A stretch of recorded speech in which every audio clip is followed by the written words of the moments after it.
Ẹ̀yin èèyàn lé ẹ káàbọ̀ sí Mashola Gist TV. Ṣé àlàáfíà ni ẹ wà? Gbogbo ilé ńkọ́? Ení ní 11th of September 2025. Gbogbo ẹ̀yin tí ẹ̀ ń ṣe ọjọ́ ìbílẹ̀ ni mo kí yín ẹ kú ọdún, ẹ kú ìyèdún ẹ̀mí yín á ṣe púpọ̀ ọdún láyé o. Àníkún owó, àníkún ọmọ, àníkún àlàáfíà ò ní ẹ fi máa ṣe gbogbo ọdún tí ó máa kù tí ẹ máa lò láyé, gbogbo ẹ̀yin tí ẹ̀ ń ṣe ọjọ́ ìbí. Ẹ̀yin èèyàn lè ta tó gbọ́ yìí ó tó lágbára o. Ẹ̀yin náà mọ̀ wípé queen wa wọ́n ti bẹ̀rẹ̀ sí í ṣe gbogbo àwọn activity ní inú ààfin. Bàbá Erin ńlá wọ́n ní wọ́n hand over gbogbo àwọn àkáǹtì èyí tó jẹ́ pé ó máa ní ṣe pẹ̀lú anniversary tí bàbá Erin ńlá fẹ́ ṣe. Ó máa ní ṣe pẹ̀lú ẹ̀, wọ́n ní kí wọ́n hand over lé wọn lọ́wọ́. Wọ́n ní wọ́n sọ fún ìkan nínú àwọn àǹtí wa tó jẹ́ pé owó wà lọ́wọ́ ẹ̀, wọ́n ní kán lọ kó gbogbo owó yẹn kán lọ dà sí inú àkáǹtì èyí tí queen wa tó máa lò. Wọ́n ní àǹtí wa yìí wọ́n ló bẹ̀rẹ̀ wàhálà pé kí ló dé tí kábíyèsí máa ní kó lọ kó owó sí àkáǹtì fún queen wa.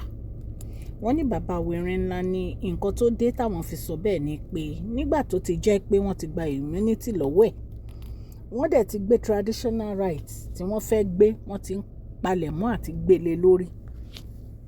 Pé àwọn ò fẹ́ ní kó ní anything ṣe nípa ọ̀rọ̀ owó nínú ààfin àwọn. Pé so queen wa òun ló máa handle gbogbo àwọn activity owó ni o, spending ni o, wọ́n fẹ́ náwó ni, wọ́n fẹ́ ra nǹkan ni, àwọn ni wọ́n máa hand over. Ṣé ẹ mọ̀ pé kó tó di pé wọ́n hand over owó yìí, àwọn méjì ló wà ní ìǹkíà owó yìí. Èyí àkọ́kọ́ wọ́n ní ṣe ló kówó ló lọ fi ra lé kó tó wá di pé bàbá Erin ńlá ní pé kí wọ́n hand over owó fún queen wa. Ẹ̀yin èèyàn lé wọ́n ní bàbá Erin ńlá ní gbogbo ọgbọ́n àrékérekè Ọlọ́run ti táṣìírí gbogbo ẹ̀ fáwọn. Àwọn ò dẹ̀ fẹ́ nǹkan tó jẹ́ pé inú á bí àwọn kọjá báwọn ṣe wà yìí. Pé ní ìsìn lẹ́yìn ìgbà táwọn ti parí gbogbo ritual tí àwọn parí, àwọn fẹ́ máa bá queen wa jáde pọ̀. Pé kí èèyàn kankan má sọ fún àwọn pé báyìí làwọn á ṣe ṣe o, báyìí làwọn á ṣe ṣe o. Wọ́n ní no, enough is enough. Pé gbogbo rọ́tán pápápápápá àṣírí ẹ̀ ti tú sáwọn lọ́wọ́. Pé wọn ò dẹ̀ lè wá sọ fún àwọn pé báyìí làwọn ṣe máa gbégbé sí ayé àwọn. Pé queen tó jẹ́ pé ó fi àwọn lọ́kàn balẹ̀, ó múnú àwọn dùn, ó fún àwọn láyọ̀, obìnrin ìdùnnú, obìnrin ayọ̀, obìnrin alálùbáríkà. Wọ́n láwọn fẹ́ bá jáde o, wọ́n láwọn fẹ́ káyé rà wọ́n pọ̀. Wọ́n nítorí wọ́n ti ṣí àwọn mọ́lé tó. Ẹ̀yin náà mọ̀ wípé àtìgbà tí queen wa tán ti kúrò nínú ààfin, àárín àwọn àti bàbá Erin ńlá pọ̀. Ìdí ni pé gbogbo àwọn ritual tí wọ́n ní kán ṣe, wọ́n ní tí wọ́n bá ṣe wọn ò lè rí wọn pọ̀, ṣùgbọ́n right now wọ́n náà ti parí gbogbo ẹ̀. So wọ́n ní bàbá Erin ńlá wọ́n ń sọ̀rọ̀ pẹ̀lú bínú wọn ṣe rí. Ẹ mọ̀ kéèyàn máa sọ̀rọ̀ pẹ̀lú inú ẹ̀ pé this is enough. Èyí ó ti dópin.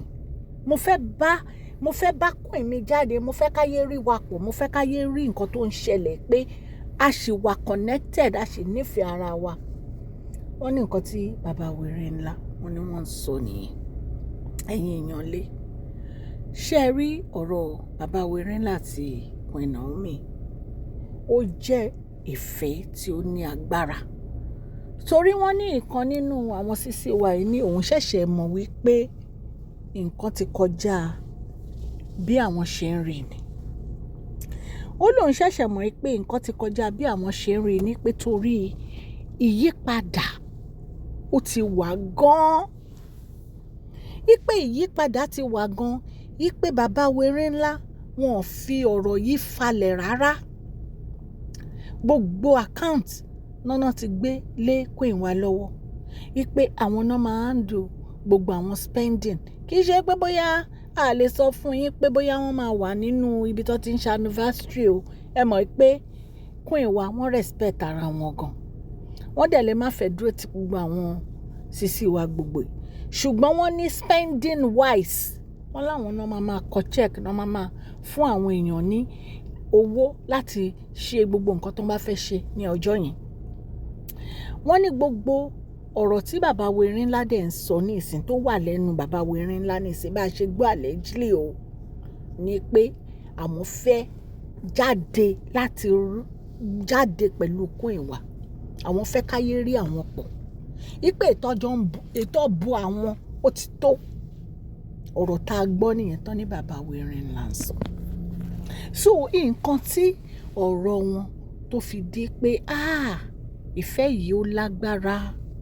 Ìfẹ́ yìí ò ń ṣe ìfẹ́ tó jẹ́ pé wọ́n lè dọwọ́ bò. Ìfẹ́ yìí ò ń ṣe ìfẹ́ tó jẹ́ pé ayé àtẹ̀ṣẹ̀ wọ́n lè dàrú.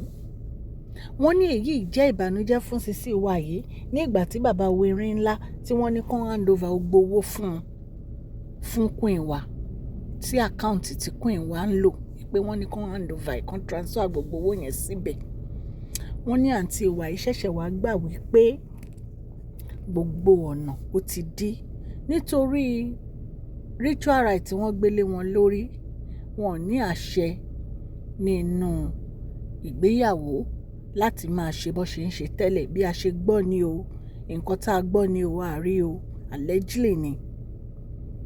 Wọ́n ní ó bẹ́tà kan lọ fúnra wọn ju ìgbésẹ̀ tí bàbá Erin ńlá gbé yìí lọ.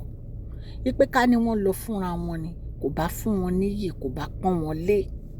Wípé ṣùgbọ́n ìgbà tí wọ́n ti lọ fúnra wọn wípé nǹkan tí bàbá wa Erin ńlá bá ṣe òun náà ni wọ́n máa gbà. Wípé wọn ò ní right àti àṣẹ láti máa ṣe àwọn activity tó ń ṣe tẹ́lẹ̀. Nǹkan tá a gbọ́ nìyẹn ẹ̀yin èèyàn lé. Queen wa wà níbi tó dáa. Bàbá Erin ńlá wà níbi tó dáa. Wọ́n ń support wọn ní gbogbo ìgbà ní gbogbo ọ̀nà ní àsìkò wọ́n fi ń support wọn torí pé obìnrin rere ni wọ́n. Obìnrin ìdùnnú ni wọ́n. Obìnrin ayọ̀ ni wọ́n. Obìnrin tó ń fi ọkàn ọkùnrin balẹ̀, tó ń fúnyàn ní ìdùnnú, tó ń fúnyàn ní ayọ̀ òun ni wọ́n. Ẹ̀yin èèyàn lé.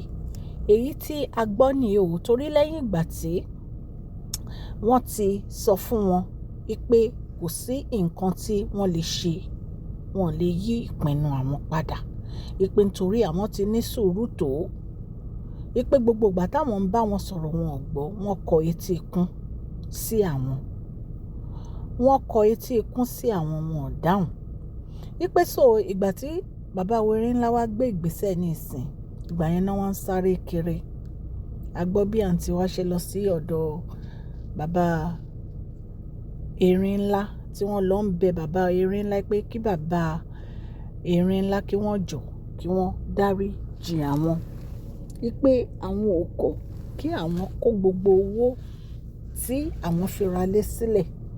Wípé nítorí àwọn ò fẹ́ fi ipò àwọn sílẹ̀. Wọ́n ní ẹ̀pà ò bóró mọ́ o. Nǹkan tí a gbọ́ nìyẹn. Wípé nǹkan tí bàbá Erin ńlá pinnu láti ṣe òun ni wọ́n máa ṣe. Ẹ̀yin èèyàn lé tí a bá tún gbọ́ update a máa mú wá fún yín. Mo dúpẹ́ lọ́wọ́ gbogbo etí tó gbọ́ mi ní ilé lóko àti lẹ́yìn òde. Ọlọ́run Elédùmarè ọba láàánú á ṣàánú fún gbogbo yín. Àdáwọ́lé yín á máa yọrí sí rere. Ìdùnnú, ayọ̀, ìgbéga, ìbùkún ni ọ̀rọ̀ yín máa já sí. Ẹ̀yin èèyàn ẹ follow mi ní orí Oore-ọ̀fẹ́ Gist TV. Ibẹ̀ ni a ti ń ṣe live video wa àti ìrírí ayé àti àwọn celebrity gist. Ẹ follow mi, ẹ subscribe ní orí channel yìí torí a máa continue prize giveaway wa náà lórí ẹ̀. Gbogbo àwọn nǹkan tí mo sọ yìí àrí o, àgbọ̀ ni, allegedly ni. Ọlọ́run Elédùmarè á dúró tì wá. Ẹ̀yin èèyàn lé ẹ má gbàgbé prize giveaway wa ó ń bọ̀ ní on the 15 October. Èèyàn 5 ni a máa mú. Ẹ comment, ẹ like, ẹ share Ọlọ́run Elédùmarè á nífẹ̀ẹ́ yín. Mashola ní orúkọ mi, Yorùbá ni à ń sọ lórí ìkànnì yìí.